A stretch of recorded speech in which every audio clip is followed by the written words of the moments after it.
Bonsoir à toutes et à tous, amis sportifs. Merci et bienvenue à votre rendez-vous désormais auquel vous êtes habitués. C'est avec beaucoup de plaisir et beaucoup de joie que l'on vous retrouve donc dans ce studio, sur ce plateau pour parler encore de sport, plus particulièrement de football. Un invité avec nous aujourd'hui, un jeune et dynamique président qui fait la fierté donc du football national depuis donc quelques années.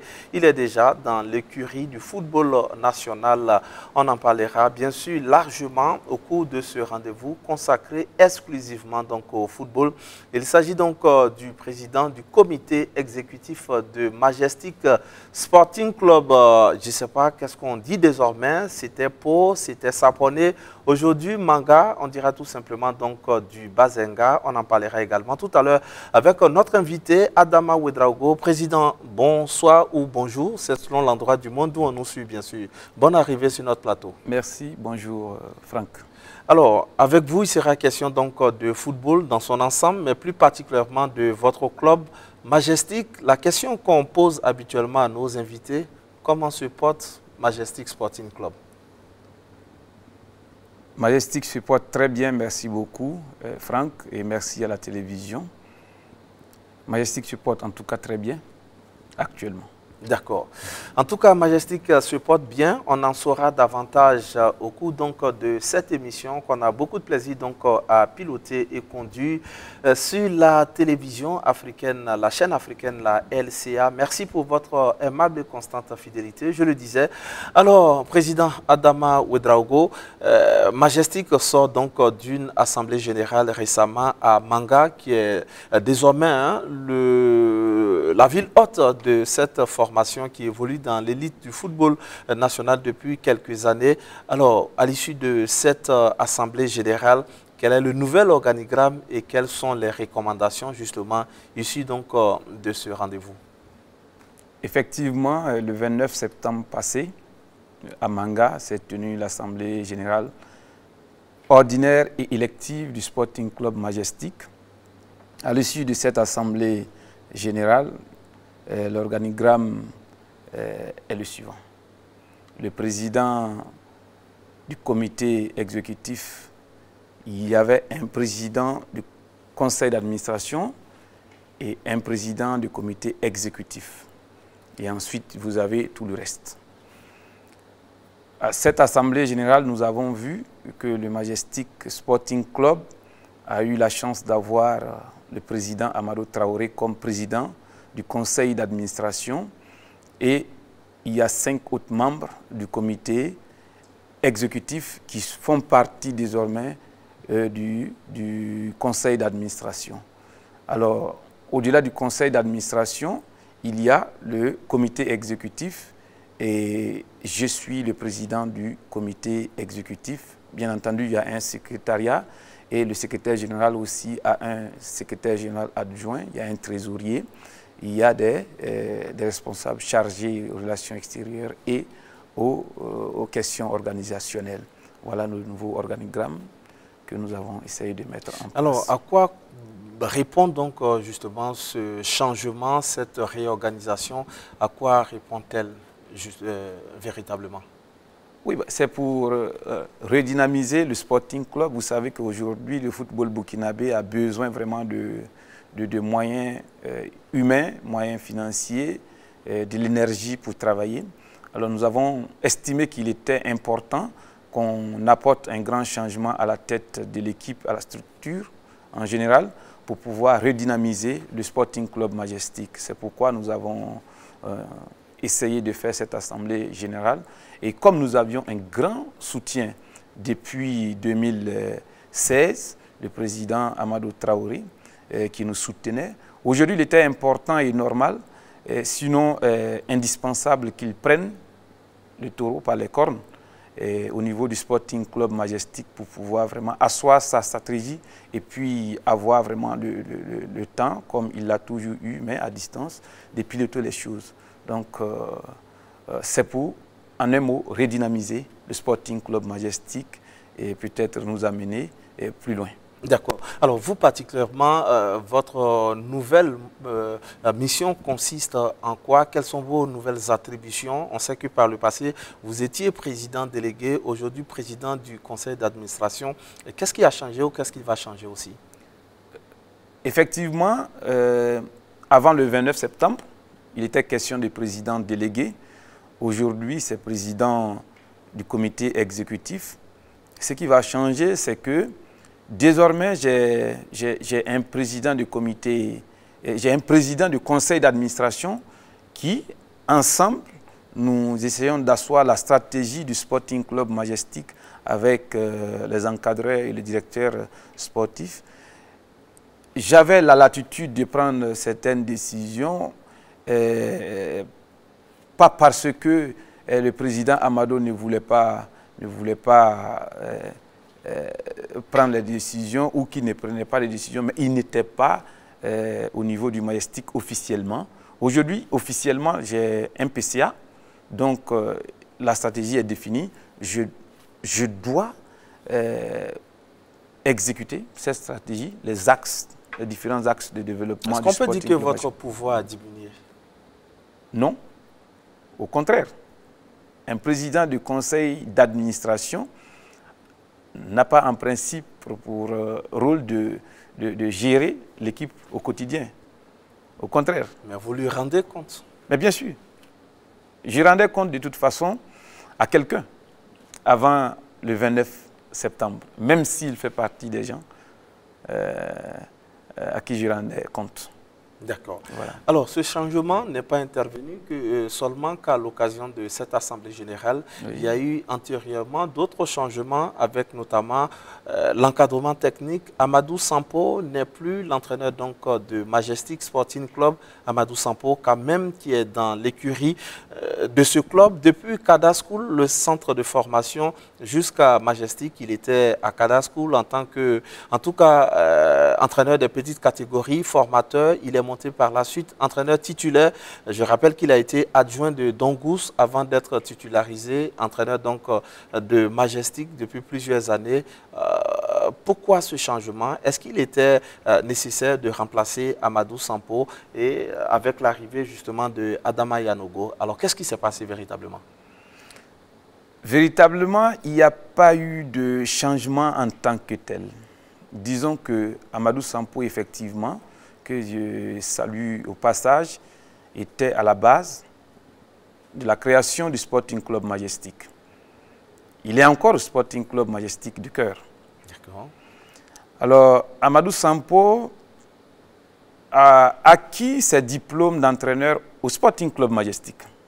Quand j'arrivais au Sporting Club Majestic en 2015, Amadou Sampo était secrétaire général. Il encadrait en même temps la petite catégorie du club.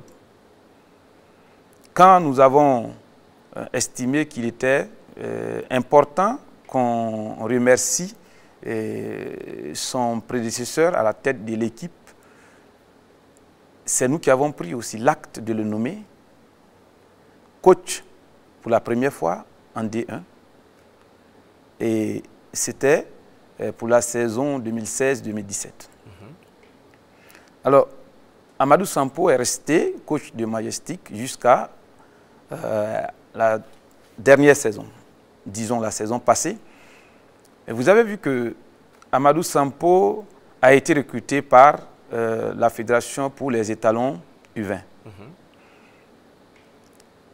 Par principe, le Sporting Club Majestic ne travaille pas, ou du moins pour l'instant, par principe, nous ne travaillons pas avec un coach qui est déjà à l'équipe nationale. Vous voyez que dans son staff qui était au Maroc tout récemment, il y avait notre coach des gardiens qui y était. Supposons qu'on garde M. Sampo comme coach principal, on les perd à la fois le coach des gardiens et le coach principal. Donc c'est une question de principe. Quand il a été recruté par la Fédération burkinabé de football pour encadrer les étalons U20, nous avons estimé qu'il n'aura pas assez de temps et d'énergie pour consacrer au Sporting Club Majestic. c'est juste une question de principe. Et il est technicien, on veut qu'il se concentre pour sa mission qui est plus noble, parce que c'est les étalons U20, c'est le pays. Nous pensions que là-bas, les charges sont tellement énormes qu'il est impossible qu'il puisse faire du résultat de part et d'autre, à gauche et à droite. D'accord. Alors, est-ce que c'est une démission de sa part ou un licenciement de la part de Majestic, ou tout simplement il y a eu un accord entre les deux parties? Il était en fin de contrat, de toute façon. Il avait un contrat d'une saison avec le Sporting Club Majestic. Donc, qui n'a pas été renouvelé? Qui n'a pas été renouvelé, tout simplement. D'accord. Voilà. Ça aurait été renouvelé, peut-être, s'il n'était pas recruté par la Fédération burkinabé de football pour entraîner les étalons U20. Sinon, ce n'était pas un licenciement, ce n'était pas aussi une démission. Il était libre de tout engagement avec le Sporting Club Majestic quand il se faisait recruter par la Fédération burkinabé de football. D'accord. Alors, changement pour changement, Majestic évoluait sur le terrain du lycée Vive le Paysan de Saponné. Aujourd'hui, Majestic, en tout cas depuis le début de cette nouvelle saison, Saponné a pris ses marques désormais au stade régional de Manga. Alors, pourquoi cet autre changement de cadre, d'évolution sur l'aire de jeu? Alors, il faut dire que avant la D1, le Sporting Club Majestic a effectivement évolué sur ce terrain du lycée Vive le Paysan. C'est sur ce terrain que nous avons nous avons accédé à la première division au Burkina Faso. Pour des raisons de terrain et de commodité, fondées par des textes, nous avons été amenés à Pau pour jouer la D1 dans un terrain clôturé et tout. Nous avons fait, je crois, 3 saisons à Pau. Et bon, nous avons estimé qu'il était quand même... il n'y avait pas de différence en tant que telle entre le terrain du lycée Vive le Paysan et celui du Pau. En dehors de la clôture et les gradins, vous connaissez très bien le terrain de Pau. Tout à fait. C'est le même terrain caillouteux. Il y a un mur à Pau, il y a un mur à Saponné. Et l'équipe du Majestic se déplaçait 30 journées sur 30. Alors justement, est-ce que ça ne pose pas un problème, se déplacer quand on reçoit, se déplacer quand on est à l'extérieur? Oui, c'est vrai, ça pose un problème. Mais il n'y a pas un choix particulier qui nous a poussé à quitter Saponné.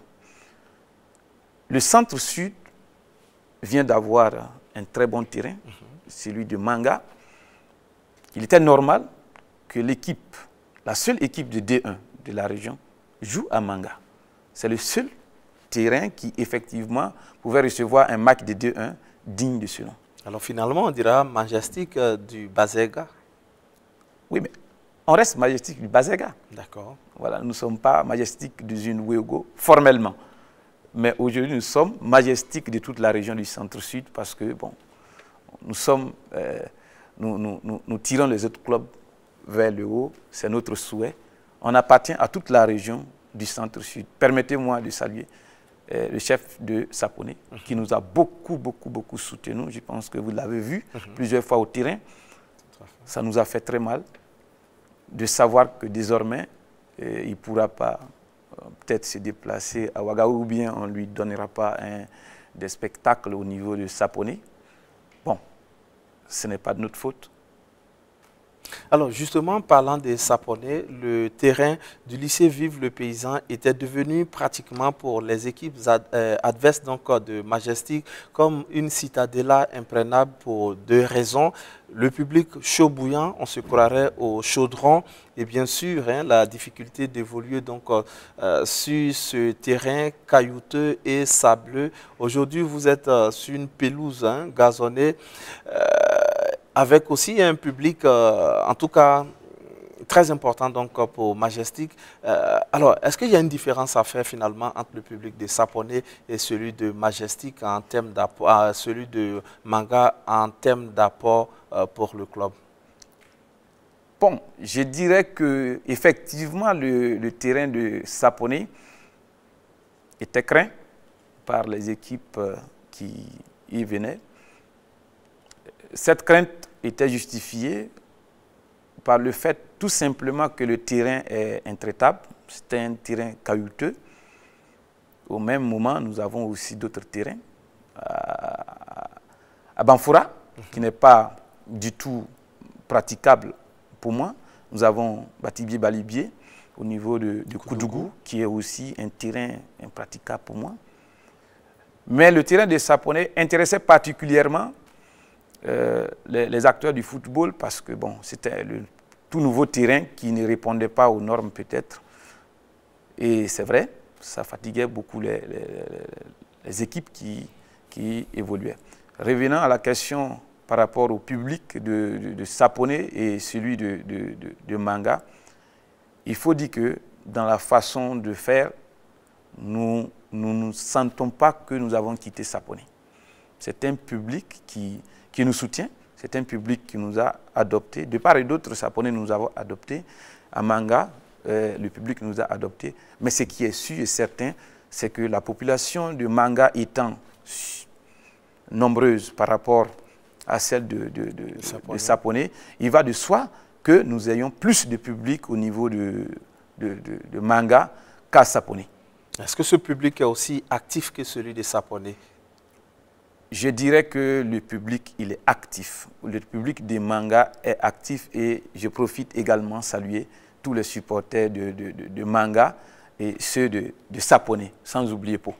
D'accord. Alors, est-ce que vous ne craignez pas aujourd'hui, avec un tel public chaud bouillant, une sanction, hein, parce qu'on voit même lors de la première journée, face à votre adversaire donc, de cette journée qu'on ne va pas citer, il y a eu des échauffourées, l'équipe a été sanctionnée. En tout cas, en ce qui vous concerne, quels sont les messages, en tout cas, quel est le message pardon, que vous donnez à votre public afin justement de rester dans un cadre purement sportif avec un tel public chaud bouillant, justement? Alors, cette question est traitée déjà par le Sporting Club Majestic et les supporters de Manga. Et le traitement de cette question-là s'est fondé sur un élément historique. Vous savez très bien qu'il y a environ 20 ans, le terrain de Manga se voyait suspendre pour des questions de violence sur le terrain. Donc, c'était une histoire douloureuse, mais c'est une histoire qui a fait grandir vraiment la population de Manga. C'est une histoire qui a fait réfléchir beaucoup les supporters de Manga. Donc, cet élément nous a beaucoup aidés. Comme quoi, toutes les mauvaises histoires n'ont pas des conséquences mauvaises. Alors, quand on a essayé de parler aux supporters de Manga, certains nous ont dit qu'on n'avait pas besoin de parler. Qu'ils n'ont pas encore oublié les conséquences du passé. Donc, on peut compter sur eux. Ils ne feront pas de violence. Ils ne vont pas attenter à l'intégrité physique des autres équipes, ni aux officiels des autres équipes. Mais bon, ça reste toujours des supporters. Le football, c'est un domaine de passion. Oui. Alors, ça peut arriver, mais chaque jour que Dieu fait, nous parlons aux supporters. Et personnellement, certains me confondent à un supporter. Et c'est comme ça, je suis parmi souvent. Et puis, j'essaie de calmer ce que je peux calmer. Souvent, moi-même, je reçois des coups sur le terrain. Des arbitres peuvent témoigner. J'ai reçu souvent des projectiles à l'œil gauche. Mais bon, c'est le jeu, c'est la passion. On demande aussi à la fédération et à la Ligue de football professionnel et aux arbitres d'être compréhensifs et de ne pas toujours infliger des sanctions assez lourdes pour les équipes. Parce que, justement, vous me permettez, vous voyez, quand la question de de la sécurité sur le terrain au Burkina Faso, il n'y a aucun club qui puisse maîtriser la question de la sécurité sur le terrain au Burkina Faso. Il ne faut pas qu'on se mente. Il n'y en a pas. On a vu un match au stade du 4 août où on n'a pas pu maîtriser les supporters descendre sur la pelouse, malgré l'arsenal qui était pour la sécurité. Toute la nation, je dis que s'il y a un match international... C'était un match de Ligue des Champions. Non, je parle pas de là où il y a eu les violences. D'accord. Je parle de la qualification des étalons en 2013. Tout à fait. Vous avez vu face à l'Algérie. Il y a des gens qui ont reçu des coups. L'équipe adverse était en insécurité quand elle a vu les supporters descendre les gradins sur le terrain. Il y a des joueurs qui se sont vus tirer les maillots, des maillots déchirés. C'était dans une situation d'insécurité. Malgré qu'il y avait la police, il y avait la gendarmerie, il y avait tout le monde, ils n'ont pas pu empêcher la population de descendre. Et quand on vient avec des équipes de D1, il faut dire qu'on n'a pas les moyens aujourd'hui de sécuriser nos terrains. Ça, il ne faut pas qu'on se le cache. Il faut qu'on soit indulgent. Mais avec la sensibilisation des supporters, oui, je pense qu'ils comprendront. Population de Manga, vous comprenez, la question a été posée par Franck Aristide Djifa. La question de la sécurité sur les terrains, c'est vous, c'est nous. Alors, aidez-nous à ne pas être sanctionnés. D'accord. Alors justement, en début de saison dernière, un atelier avait été organisé donc par la Fédération burkinabé de football. Un atelier qui a vu la participation, en tout cas, de l'ensemble des acteurs du football national et particulièrement donc de la première division. Cette année, ça n'a pas été le cas.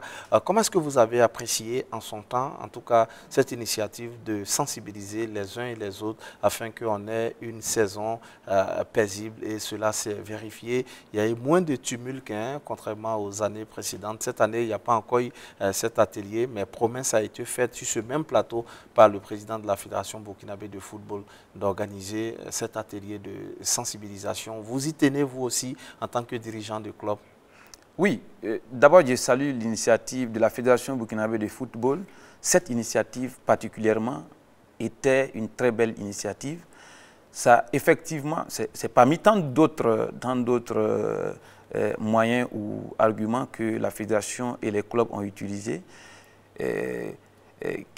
qui a permis, en tout cas à la D1, de se dérouler correctement et de se terminer dans la discipline et tout. Mais il faut reconnaître que les clubs travaillent.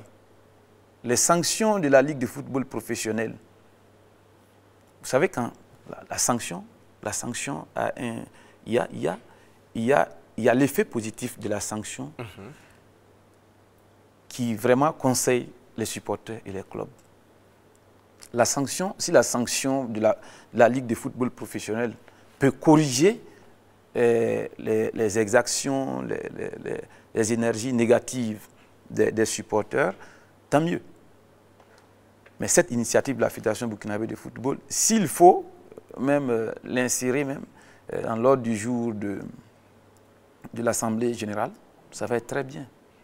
Ça va être très bien. Parce que tous les présidents du club sont censés être à cette rencontre-là. Et d'autres acteurs du football sont invités à l'Assemblée générale de la Fédération burkinabé de football chaque année. Alors ils pourront se parler franchement et les supporters vont suivre. D'accord. Alors, président Adama Ouedraogo, selon des informations, après que vous ayez quitté donc le terrain de Pau et que vous soyez revenu donc à Sapone, quelques mois seulement après, où vous aviez en tout cas souhaité jouer donc à Zignaré, sur le terrain de Zignaré, selon des informations, vous pouvez me contredire peut-être. Est-ce que c'est exact et finalement, qu'est-ce qui s'est passé afin donc de retourner à Manga? La question me surprend beaucoup parce qu'il n'a jamais été question... L'information a circulé en temps. En tout cas, cette information n'a pas été, je dirais, accouché par Majestic. J'étais le président délégué, donc, entre guillemets, premier responsable du club en son temps. Mais il n'y avait jamais. Cette idée ne nous a pas traversé l'esprit. D'accord. Donc, je m'inscris totalement en faux par rapport à cette assertion. D'accord. Alors, président Adama Ouedraogo, Majestic Sporting Club a terminé l'année surpassée, troisième, a terminé donc sur le podium. L'année dernière, sixième, une régression, vous conviendrez avec nous.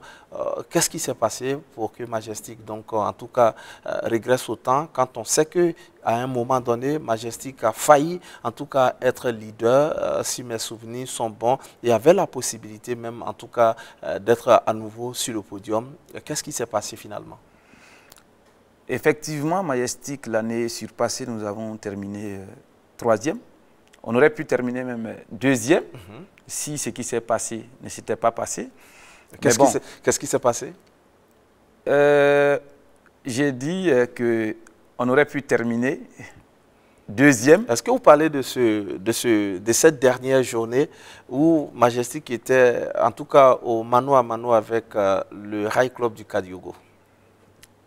Bien sûr que je parle de cette journée. D'accord. Voilà.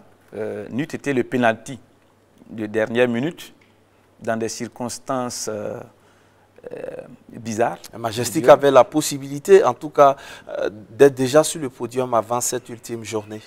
Oui, mais ça ne change rien en le fait que il y a eu un penalty qui a été sifflé dans des conditions bizarres qui ne nous a pas permis d'être deuxième. Effectivement, avant cette journée, on pouvait même être champion. Tout à fait. Parce qu'il y a eu 29 autres journées. Donc c'est normal que qu'on rétorque en disant que on pouvait avant cette journée être deuxième et champion. Au-delà du nombre de journées et au regard de la prestation de Majestic à un moment donné, Majestic avait les moyens d'être leader.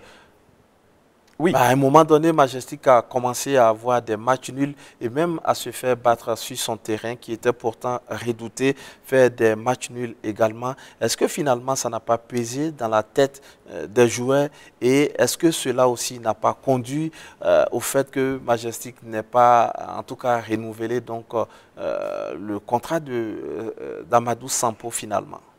Non, non. Je crois que le fait qu'on ne soit pas champion l'année surpassée ou que nous ne puissions pas continuer dans la dynamique des victoires, je ne suis pas bien placé pour répondre à cette question parce que techniquement, je ne saurais vous expliquer pourquoi ça n'a pas marché, mais je sais que, vous savez que la phase retour du championnat, rien n'est joué à l'avance. C'est la phase où une équipe classée dernière peut battre une équipe classée première.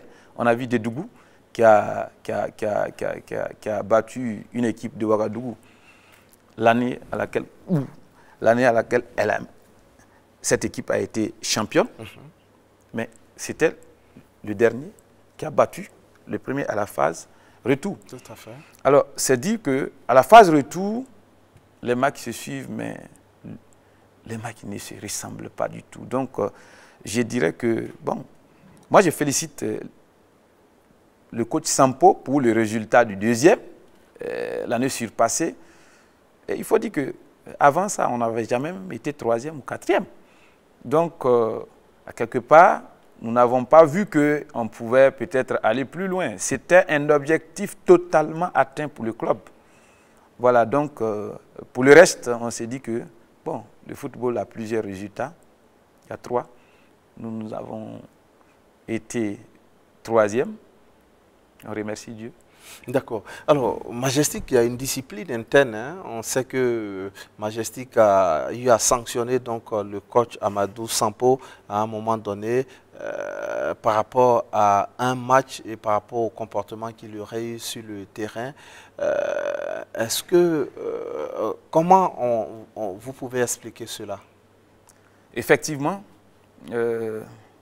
j'étais contraint. Et comment est-ce qu'il a apprécié aussi cette sanction? Ok, d'accord. J'étais contraint de prendre cette sanction à l'encontre de M. Sampo. Pas parce qu'il a manqué du respect à ses dirigeants du Majestic, mais il y a eu un comportement sur le terrain le stade Issoufou Joseph Konombo, stade municipal à l'époque, entre lui et le coach Kamou Malo. Tout à fait. Et nous avons estimé que l'action ne faisait pas honneur au football burkinabé. Et à Majestic surtout. Et à Majestic surtout, ainsi que au club du coach Kamou Malo. Parce que nous, c'est l'acte qu'ils ont posé qui ne nous a pas plu. Et comme nous avons notre coach qui est impliqué dans cet acte qui n'honore pas le football burkinabé et Majestic, bien naturellement, nous avons estimé qu'il était judicieux de dire que non, on ne veut plus voir ce genre de comportement sur le banc. Maintenant, comment le coach Sampo a vécu cette sanction, il ne l'a pas vécu autrement que d'accepter que son comportement n'était pas bien. Voilà. Et la sanction l'a vraiment surpris, mais il a compris que c'était nouveau. Oui, c'était nouveau. C'était nouveau. Et la discipline à Majestic, peut-être que vous ne connaissez pas les dirigeants, vous connaissez bien les dirigeants de Majestic. D'accord. La discipline, on ne s'amuse pas avec la discipline à Majestic. Non, non. Et jusqu'à preuve du contraire, on ne va pas s'amuser sur la discipline. Est-ce que cette décision est venue personnellement de vous ou en tout cas du fondateur du club qui n'est autre que l'international burkinabé Jonathan Pitroapa? Et justement, quel est le regard qu'il a sur le club aujourd'hui? La sanction n'est pas venue de Jonathan Pitroapa parce que à part l'année passée, la saison passée, ce n'était pas Jonathan qui dirigeait le club Majestic. Mais il est le fondateur. Oui, mais déjà administrativement, les décisions ne venaient pas de lui à partir de 2017. Voilà. Il peut faire des propositions de sanctions. Non, il ne s'y mêle pas. D'accord. Il n'a jamais imposé quelqu'un dans le bureau. Ça ne l'intéresse pas du tout. Il laisse les coups de franche aux gens de travailler. Depuis que je suis venu au Sporting Club Majestic en mars 2015, Jonathan ne m'a jamais appelé directement pour me dire il faut faire ci, il faut faire ça. Une décision a été prise. Je l'appelle, je dis bon, on a pris cette décision, Ok, c'est bien, d'accord, si vous pensez que c'est bon, il n'y a pas de souci, allez-y. Dans le cas contraire, bon, si les conséquences ne sont pas bonnes, dis bon, là, tu vois que là, ça n'a pas été bien, bon, la prochaine fois, il faut améliorer. Mais à partir de 2017, il n'était pas totalement impliqué, il n'était même plus impliqué dans la gestion du club Majestic. Mais la sanction du coach Sampo n'est pas venue de moi seul, parce que, comme je le disais, c'est une décision collégiale. Je suis trop jeune pour diriger le Majestic comme je veux. Il y a des gens, il y a des mains qui me guident. J'ai bien entendu consulté ces personnes-là avant de prendre. Vous les avez consultés ou ces mains vous ont demandé d'appliquer cette sanction? Ces mains ont apprécié cette proposition de sanctionner. Donc, du coup, c'est comme s'ils avaient dit de sanctionner, pour moi. Voilà. D'accord. Alors, l'année surpassée, Majestic, sous votre majesté, bien sûr, a organisé une rentrée sportive avant le début de la saison. On peut dire que c'est certainement, en tout cas, le résultat final est l'aboutissement justement de cette rentrée sportive avec l'ensemble donc des acteurs et des objectifs que vous leur avez fixés. C'était certainement pas le podium, mais l'appétit venant en mangeant, ils sont arrivés donc sur le podium. Vous êtes arrivés sur le podium. L'année dernière, il n'y a pas eu de rentrée sportive, à ma connaissance encore moins cette année. Alors finalement, quel est l'objectif fixé donc à Majestic cette année? Est-ce le maintien encore? Non, on ne joue plus pour le maintien. Ça, il faut qu'on soit clair. Et même si on disait à quelqu'un au Burkina que Majestic joue pour le maintien, ce serait une fausse modestie. Alors, ce que je veux dire qu'on ne prétend pas aussi prendre le titre. Le Majestic veut pouvoir proposer de très bons joueurs au football burkinabé et pouvoir réaliser le football business. Ça, c'est le premier objectif de Majestic. D'accord. Et le second? Le second, c'est de tout faire pour ne pas avoir un classement, je ne dirais pas qui n'est pas honorable, mais un classement quand même qui est respectable. Et quel est ce classement respectable? Être parmi les 5 premiers ou les trois premières équipes. Et c'est l'objectif assigné au nouvel entraîneur Adama Yanogo? En tout cas, l'objectif assigné au président et au coach Adama Yanogo, c'est d'avoir un classement honorable. Et de quelle marge de manœuvre dispose-t-il? Est-ce qu'il a, en tout cas, tous les moyens nécessaires pour atteindre cet objectif? Au cas où il ne l'atteignait pas, je touche du bois, quel va être le sort qui lui sera réservé? Nous avons la chance d'avoir un PCA qui peut entraîner s'il veut, parce que cette qualité de notre PCA n'est pas connue de tous. Il discute beaucoup avec ses coachs, il discute avec son directeur sportif. Il ne licencie pas un coach parce qu'il n'a pas atteint ses objectifs a priori.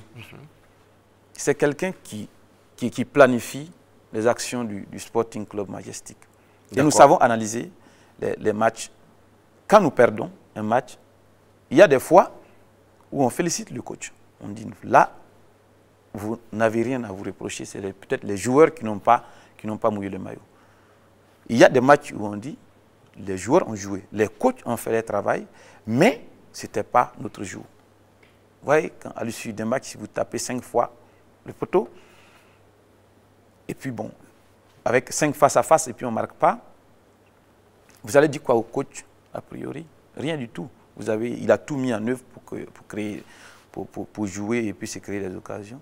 Si je touche du bois, nous n'avons pas un classement honorable à l'issue de ces 30 journées, ça ne veut pas dire automatiquement que le coach Yanogo serait renvoyé du club. D'ailleurs, je dis, si il est en fin de contrat, rien ne nous oblige a priori de le garder. Il a un contrat. Si le contrat arrive à son terme. Un contrat d'1 an renouvelable aussi? Oui, bien sûr. Voilà, bon. Est-ce que c'est fait à dessein? Oui, pour voir son résultat en fin de saison? Bon, ce n'est pas pour voir ses résultats en fin de saison. De toute façon, nous pensons que le coach Yanogo, il veut plus ce résultat-là que nous. Parce que je ne pense pas que être champion au Burkina, c'est juste pour le club, pour les dirigeants d'un club. Non. Être champion, ça améliore sensiblement et fondamentalement le CV d'un coach. Tous les moyens sont mis en œuvre au Majestic Football Club pour, en tout cas, avoir un classement honorable. D'accord. Alors, si vous venez de nous prendre en marche seulement et maintenant sur la télévision africaine, la chaîne africaine, la LCA, vous êtes à votre rendez-vous sportif et nous sommes avec notre invité, Adama Ouedraogo, le président du comité exécutif de Majestic Sporting Club. Alors, président, quel bilan faites-vous? Un bilan à mi-parcours donc de ce début de saison. Est-ce que vous êtes satisfait, en tout cas, de votre positionnement, mais aussi du travail du nouvel entraîneur Adama Yanogo? Oui, merci beaucoup. Nous sommes contents du travail du coach Adama Yanogo. Je profite de votre télévision pour saluer tous les joueurs du Sporting Club Majestic, qu'ils s'arment de courage parce que ce n'est pas facile. N'importe qui t'insulte sur le terrain, d'autres tentent de vous agresser. Ce n'est pas facile. Beaucoup de courage à tous les joueurs de Majestic. Pour le bilan à mi-parcours, je suis content, je ne suis pas du tout découragé de ce bilan. Je savais que le coach Adama Yanogo avait de la qualité et qu'il pouvait assurer ce poste-là avec beaucoup de maîtrise et et avec les résultats à l'appui, et c'est ce qu'il est en train de faire. Je lui souhaite très bon vent pour le reste du championnat. D'accord. Alors, donc vous êtes satisfait donc de ce début de saison. Alors, dites-nous comment coach Yanogo est arrivé à la tête de Majestic. Est-ce qu'il y a eu un appel à candidature ou c'est un choix comme ça qui a été fait par les dirigeants du Majestic? Je vous disais tantôt que nous avons la chance d'avoir un PCA qui est très regardant et très technicien au fond. J'avoue que Adama Yanogo a été proposé comme adjoint par M. Sampo Amadou lui-même. C'est lui qui a demandé les services de Adama Yanogo à ses côtés.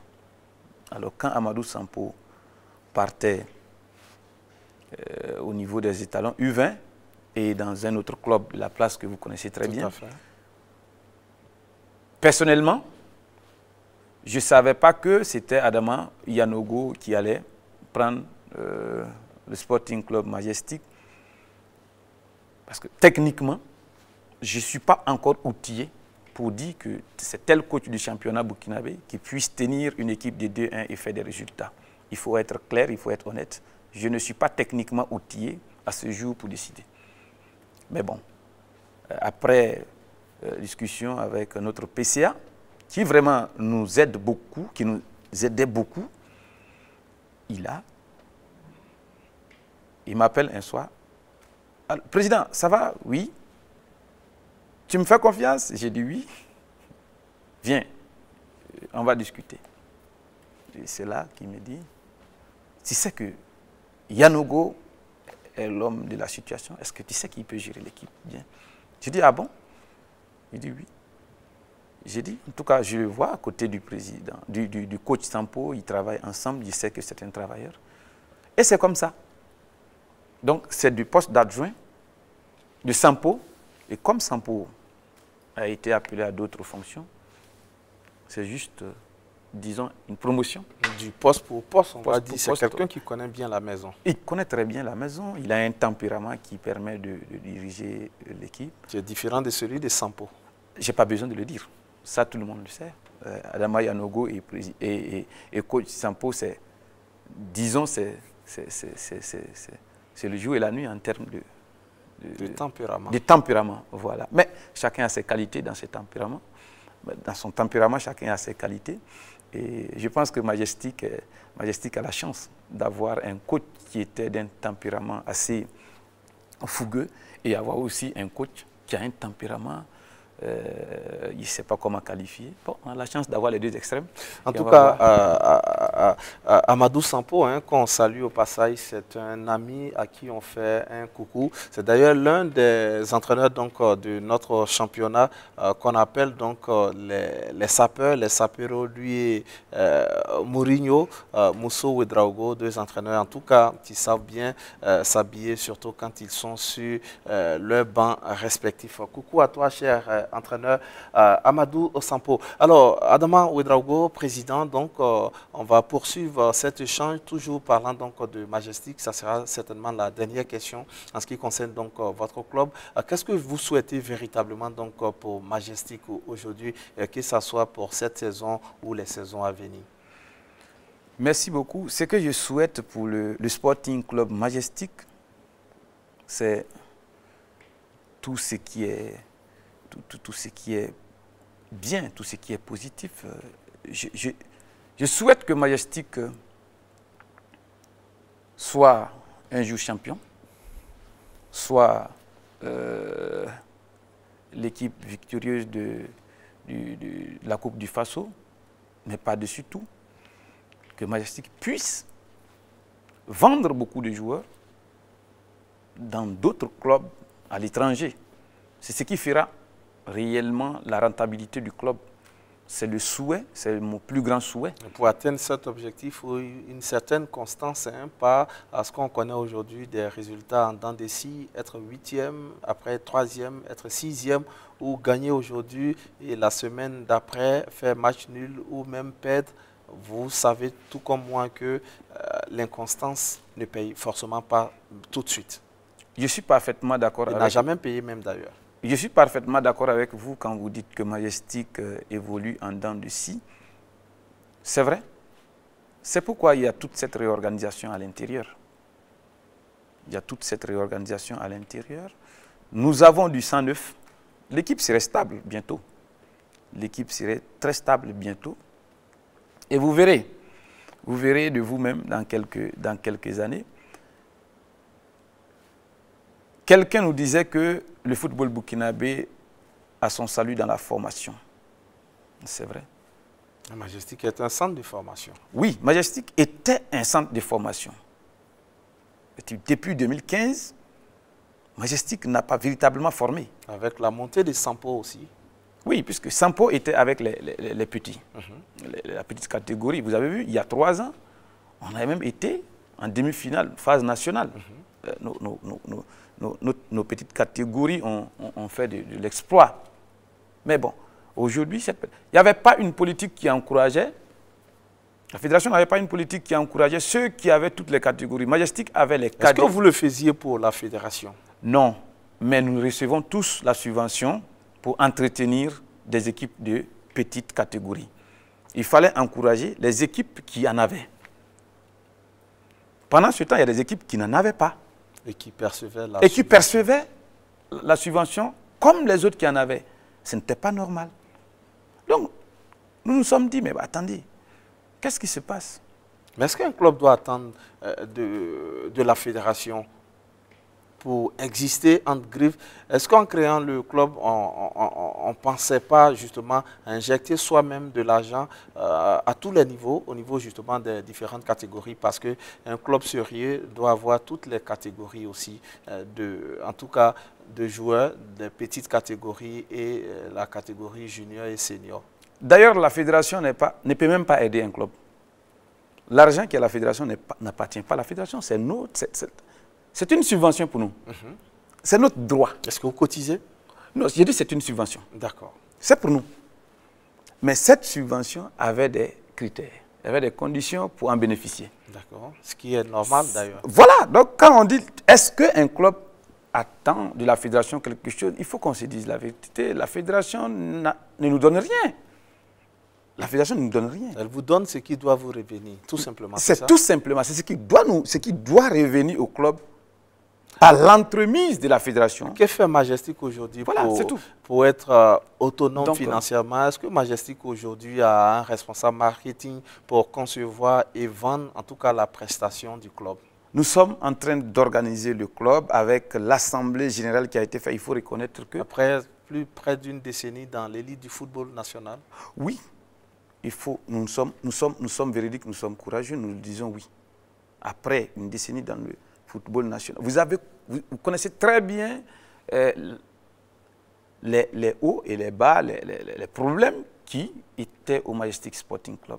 Majestic n'est pas confronté, en tout cas, au problème des salaires de ses joueurs comme d'autres clubs. C'est une chance pourtant. Aujourd'hui, oui. Aujourd'hui, le Sporting Club Majestic n'est pas confronté à une situation de salaire. Effectivement. Il était confronté à cela avant? On n'a jamais fait d'arriéré de salaire. On n'a jamais fait un mois sans payer les joueurs au Majestic. En tout cas, depuis que moi je connais le Majestic, on n'a jamais fait un mois sans payer les joueurs. Vous pouvez rencontrer n'importe quel joueur du Majestic, il vous dira qu'on n'a jamais fait un mois sans payer un joueur. Ce n'est pas possible. D'accord. Alors, maintenant, allez-y. Par rapport à justement la question des petites catégories et autres, comment on fait pour rendre le club autonome? C'est ce que je venais de dire. Nous sommes en train de travailler avec les jeunes et puis avoir des partenariats, avec des circuits de vente des joueurs, parce que c'est cela aussi le problème aussi du football burkinabé. Nous n'avons pas de bons circuits de vente des joueurs à l'extérieur. Il faut former, il faut aussi pouvoir vendre. Par rapport au responsable marketing, nous sommes en train effectivement de nous organiser pour chercher en tout cas un responsable marketing qui va nous trouver des sponsors et autres, et aussi que nous-mêmes nous puissions développer des stratégies à travers des circuits de vente de joueurs à l'extérieur. Voilà la stratégie que nous allons asseoir. D'accord. En tout cas, c'est tout le mal que l'on vous souhaite pour renflouer vos caisses. Alors, nous abordons la dernière ligne droite justement de cette émission, puisque en tout cas, nous nous acheminons allègrement vers la fin. On va parler à présent donc du football national. d'abord du championnat avant d'en arriver donc en tout cas aux sélections nationales. Alors comment jugez-vous aujourd'hui le niveau de notre championnat national, notamment en tout cas le championnat D1, en tout cas les 3 dernières saisons? Sur ce point, je suis content de voir que vraiment notre championnat gagne en volume et en qualité de jeu. Avant, quand je n'étais pas dirigeant, ou avant 2015, on dégageait beaucoup. Il semble qu'avant nous, avant que nous puissions regarder le football, il y avait du beau jeu par le passé. Nous étions des gamins, on n'a pas pu constater. Mais les 3 dernières années, je pense que le football burkinabé a un bon niveau. Et si on continue comme ça, avec un championnat qui se déroule régulièrement chaque année, et on arrive à faire un championnat très bien, je pense qu'il n'y a aucun souci, ça va continuer à améliorer la qualité. Là, il faut féliciter la fédération qui, effectivement, ne ménage aucun effort pour que le calendrier puisse se dérouler correctement et entièrement. Et c'est ce qui a permis aussi de fabriquer cette qualité ou d'avoir cette qualité de jeu. L'augmentation de la subvention est passée par là aussi, certainement. L'augmentation de la subvention est passée par là, oui. Mais bien sûr, aujourd'hui, vous reconnaissez que quand on dit qu'un club ne doit pas attendre ce qui passe par la fédération pour nous atteindre. Parce que moi, je ne suis pas d'accord qu'on dise que ce que la fédération me donne, ça je reviens là-dessus, ce qui passe par la fédération pour nous atteindre. Quand on dit qu'un club ne doit pas atteindre ça. La fédération donne, le ministère donne, donc la fédération a sa part. La fédération n'a pas une caisse. Moi, ce que je ne sais pas. C'est quel argent que la fédération nous donne? Moi, je ne sais pas. Ça vient d'où? Moi, je ne vois pas. La fédération a un comptable, un trésorier. Oui, je suis parfaitement d'accord, mais c'est le même comptable et le même trésorier. Ça veut dire que la fédération a un compte? Oui, bien sûr que la fédération a un compte. Mais moi, je peux avoir un compte que je gère qui ne m'appartient pas. Ou l'argent qui vient, ce n'est pas mon argent. C'est par mon entremise que l'argent doit passer pour atteindre celui qu'il doit atteindre. Voilà. D'accord. C'est comme ça. Maintenant, quand vous dites que la fédération fait du bon travail pour améliorer le niveau du football burkinabé. La subvention est indispensable si on veut que le Burkina aussi soit un pays de sport. Ça, la subvention est indispensable. Il faut que l'État aide, et l'État aide effectivement les équipes. Et n'eût été l'aide de l'État, il y a beaucoup d'équipes aujourd'hui qui n'allaient plus exister. Voilà. La subvention est très bien. Pourquoi c'est au football seulement qu'on aide les clubs alors qu'on a plus de 33 fédérations? L'aide au football n'est pas la même au niveau des autres disciplines, au niveau des autres fédérations. Est-ce que ce n'est pas une injustice finalement? À cette question, je ne peux pas répondre sans me tromper. Pourquoi les autres fédérations n'ont pas la même enveloppe que le football? Mais les autres fédérations n'ont pas aussi le même public, le même intéressement, le même effet que ce que le football produit dans la société, dans le Burkina Faso et partout ailleurs. Quelqu'un disait que les stades de football et les matchs de football sont les meilleurs spectacles du monde aujourd'hui. Quel autre sport au Burkina réuni? Vous faites bien de le préciser, vous avez la lutte au Sénégal qui rapporte beaucoup d'argent. Puisque vous avez posé la question, pourquoi l'enveloppe ici dépasse? Mais c'est pas sûr, je ne suis pas d'accord. Est-ce que ce n'est pas une injustice, vous qui êtes un homme de droit, vous qui êtes un juriste, avant d'être au football? Une injustice? De 2 poids 2 mesures, certainement. Je me dis que le pays est dirigé. Le pays est dirigé. L'octroi de la subvention est régi par des textes. Je ne vois pas en ce moment l'injustice. C'est inéquitable, c'est vrai. Mais comme je vous le dis, les effets du football au Burkina Faso et les autres disciplines sportives, ce n'est pas aussi la même chose. Le monde que le football réunit aujourd'hui, ce n'est pas le même monde ailleurs. J'ai prié Dieu que l'État ait les moyens pour aider les autres disciplines à l'avenir. Mais il ne faut pas dire qu'il y a une injustice. Ce n'est pas parce qu'on pousse quelqu'un aujourd'hui et toi, on ne t'a pas encore poussé que tu vas dire qu'il y a une injustice. Et si demain, on te pousse comme moi? Quand est-ce qu'on me poussera? Là, la question, ce sont les décideurs. Nous, on veut qu'on nous aide à pouvoir développer nos affaires et à pouvoir faire au bout ou à la sortie de la CAN, un jour qu'on dise le Burkina Faso a pris la Coupe d'Afrique des Nations. Et en ce moment, toutes les autres disciplines de sport, la population générale, on va se retrouver dans les QG pour s'amuser, pour déstresser. Et c'est ça, c'est très intéressant, le football. D'accord, Voilà. justement, alors ça sera la dernière partie donc, de ce rendez-vous. On va parler donc de sélection nationale. En tout cas, un nouvel encadrement technique à la tête des étalons seniors et même des étalons juniors. Alors, quel commentaire vous inspire donc la nomination de Kambou Malo? D'abord, je remercie ce choix qui a porté sur la personne de... Est-ce que c'est un bon choix de la fédération? J'apprécie bien le choix qui a porté sur la personne de M. Kambou Malo.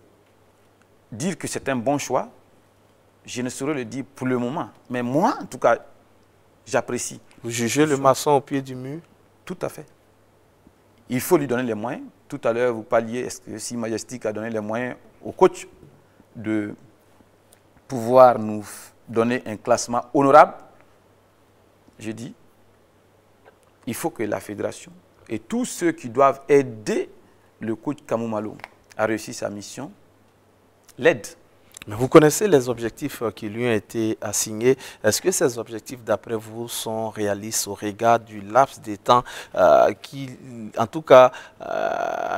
lui faut pour justement qualifier les étalons à la prochaine CAN et en tout cas nous conduire au moins au second tour donc, de cette CAN à venir? Est-ce que ces objectifs, d'après vous, sont réalistes? Si je ne connaissais pas le coach Kambou Malo, j'allais douter sur l'objectivité de ces conditions qui ont été posées.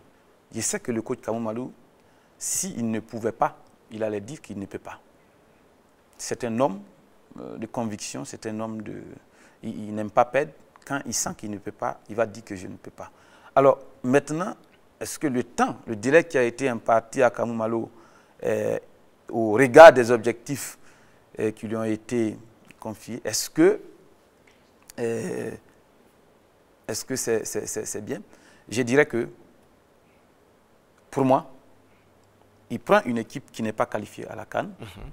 On lui dit, on sait que c'est une équipe vieillissante. Il faut reconstituer l'équipe. L'équipe doit être reconstituée. En même temps, qualifier cette équipe à la CAN prochaine, pour moi, c'est un double objectif, sinon plusieurs objectifs qu'on donne dans un laps de temps qui n'est pas forcément long. C'est pas réaliste? Le réalisme, bon, pour moi, je dirais que quand même que c'est pas réaliste pour moi. Mais le coach Kambou Malo, le connaissant, il peut réussir sa mission, il peut satisfaire aux objectifs fixés par la Fédération burkinabé de football. Je profite de votre micro très rapidement, pour remercier tous mes collaborateurs du Sporting Club Majestic, en commençant par le vigile jusqu'au PCA. Le secrétaire général, les trésoriers et autres. En réalité, c'est tout ce beau monde-là qui fait qu'il y a la discipline. Vous voyez, quand un jeune comme moi est à la tête du comité exécutif et on arrive à se comprendre et à travailler, c'est parce qu'il y a beaucoup de tolérance de la part de tous les collaborateurs. Je n'allais pas quitter, je ne peux pas quitter ce plateau sans vraiment vous demander la permission, de les remercier et de leur demander de pouvoir me supporter et de m'aider aussi à réussir la mission qui nous a été confiée, nous tous. D'accord. Merci. En tout cas, c'est tout le mal qu'on souhaite également donc à Majestic réussit la mission. En tout cas, qu'il s'est fixé lui-même ce club et qu'il a fixé aussi donc à ses dirigeants. Merci à vous, Monsieur Adama Ouedraogo. Je rappelle que vous êtes le président du comité exécutif donc de Majestic Sporting Club du Bazega. Merci d'être passé nous voir et merci de nous avoir parlé donc de votre formation Majestic qui évolue en tout cas en D1 depuis plusieurs saisons. Merci beaucoup Franck Aristide Giffard. Merci à la télévision LCA. Bon vent à cette télévision. Majestic se sent honoré d'être invité par votre télévision. Et quand vous aurez besoin de Majestic pour quoi que ce soit, je pense que nous serons toujours là si c'est pour aider à discuter des questions qui puissent aider le football burkinabé à aller de l'avant. Merci à vous de nous avoir invités et longue vie et prospérité à cette émission. Merci beaucoup. En tout cas, c'est ici qu'on prend congé de vous, que prend fin donc ce rendez-vous de ce jour qu'on a eu beaucoup de plaisir donc à conduire et à piloter avec ces échanges avec notre invité. Merci à toutes et à tous de nous avoir suivis. On se donne rendez-vous la semaine prochaine pour un autre numéro de votre rendez-vous sportif. N'oubliez pas tous les noms que vous verrez donc défiler au bas de votre petit écran. Ce sont ces personnes donc qui ont permis à la réalisation de ce rendez-vous de ce jour. Merci à toutes et à tous de nous avoir suivis et passé surtout de très bons moments en compagnie de nos programmes sur la chaîne africaine, la LCA.